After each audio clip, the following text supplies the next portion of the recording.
So there's some conservative bloggers who are among the worst people alive. And, you know, we talk about how they're dangerous and how ridiculous and outrageous they are from time to time. But boy, do we have a good case of that today. So Kayla Mueller was the young girl, the 26-year-old, who was killed while being held by ISIS. You would think an American girl who went to go help the poor people ravaged by war in that area, I mean, you can't find a more sympathetic figure, right? They are against her. And in ways you cannot imagine. Wait till you hear the quotes. And it's not just one of them, it's many of them. So first we start with Joel Pollack. He's a writer for Breitbart. Sad that Kayla Mueller was anti-Israel activist. If she understood both sides, she might have avoided idealizing the enemy that killed her. But ISIS has nothing to do with the Palestinians. So what did they find? They found out that she is a peace activist and that she'd gone to the occupied territories to try to prevent, for example, the destruction of families' homes when they didn't do anything. Like, so sometimes what Israel does is if your son is involved in an activity they think is wrong, or that in fact might be very wrong, instead of punishing just the son, they also put it on the entire family and they'll destroy the family's house. So she was among the people who wanted to prevent that. And she's against the occupation. That doesn't mean she's anti-Israel. There's a lot of people inside Israel who are against the occupation. They think it's better for Israel if there's a two-state solution. There's a lot of people across the world who believe that. And she took her beliefs and put them into action, and bravely, whether it was in the occupied territories or in the rest of the Middle East. But those two things are not connected. It's not like ISIS and the Palestinians have any joint cause. So what are they talking about? Like she didn't sympathize with ISIS. She didn't go to help ISIS. She went to help the people ISIS was murdering and butchering and damaging. She was against ISIS. She was trying to help the people that they were killing. No. Oh, I don't know. ISIS is Muslim. Palestinians are Muslim. We hate all Muslims. They must all be the same. You see that? She was trying to help Muslims. She had it coming. Okay. Then Gateway Pundit jumps in and claims Mueller protested the Jews. Not true, not remotely true. She never said anything against the Jews. She protested the specific policy of the occupation of Israel. So if you're against that, no, you hate the Jews, you hate the Jews. See, that's not true. I mean, look at the defamation of her character after she's already been murdered by ISIS. Okay, now that brings us to Debbie Schlussel, who's going to take it way over the top. Now, this is a really weird turn of events, because Debbie Schlussel is a hateful person, but she's also comical in the most bizarre ways. We've run into her in the past, and we've basically driven her off of YouTube. How do we do that? All we did was we took her videos. She thought she was going to be a video star, and showed them on our show. Okay, and she's been against Barack Obama, and she used to do these things. And so let's give you a sampling of the idiocy that is Debbie Schlussel. I'm Debbie Schlussel for Debbie Does Politics. So, the queen of daytime talk has endorsed B.O. No, not the smelly B.O., but the presidential B.O. That's right, Oprah Winfrey endorsed Barack Obama, as you've probably heard. And I have a problem. Endorsed Barack Obama.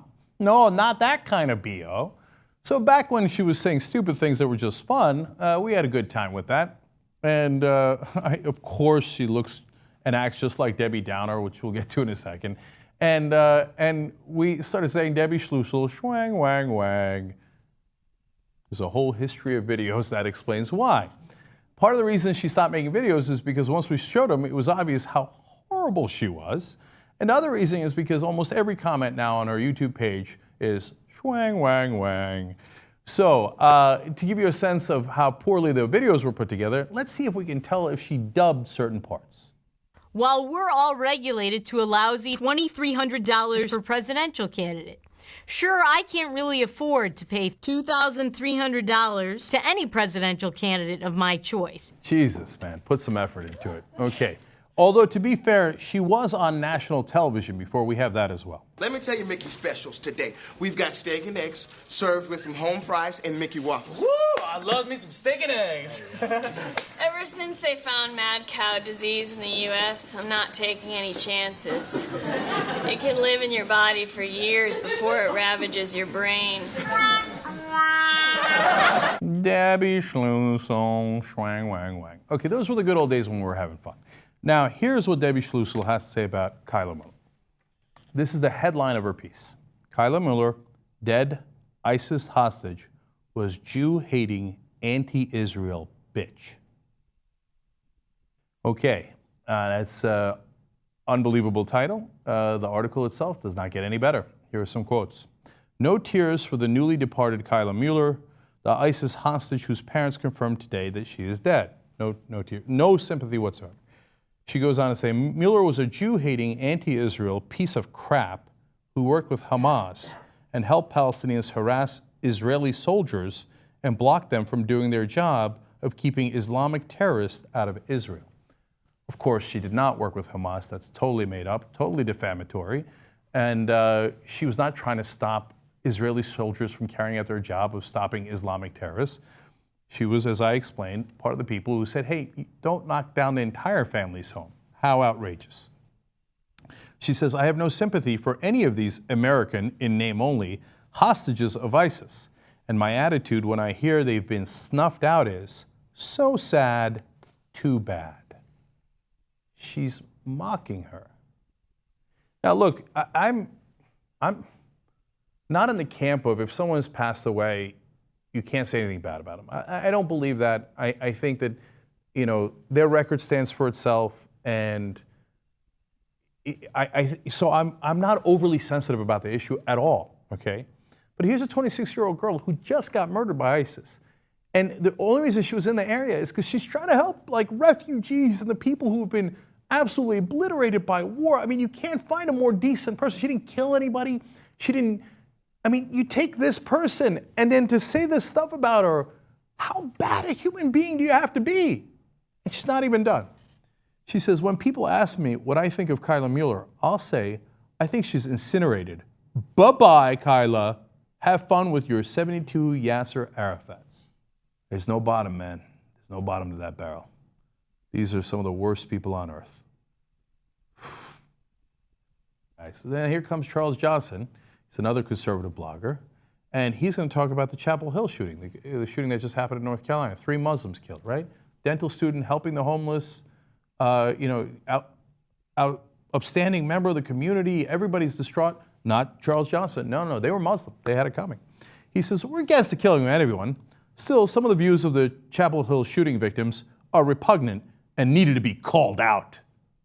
They need to be called out. He just got murdered, man. They just took bullets to the head. How more would you like to call them out? They've already been killed. And what views were so repugnant? I'm going to give you one of the tweets from the guy who got killed in a second. You'll see.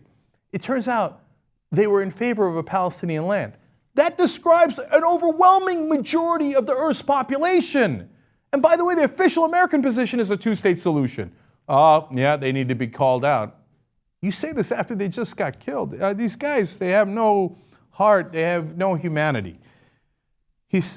Charles Johnson continues, it's hard to feel sympathy for someone who didn't feel sympathy for the Jewish people. You'd think that that the poor kid who got killed had written something outrageous. No, here was the tweet that got the most attention. He said before he was killed, Dia Barakat, it's so freaking sad to hear people saying we should kill Jews or kill Palestinians, as if that's going to solve anything. Shake my head.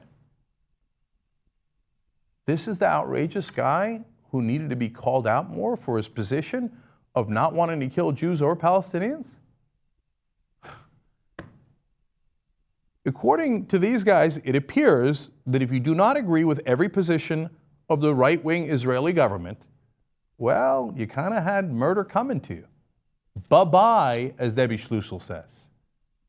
You need to be called out, and you were called out with bullets to the head. Well, that's the way it goes.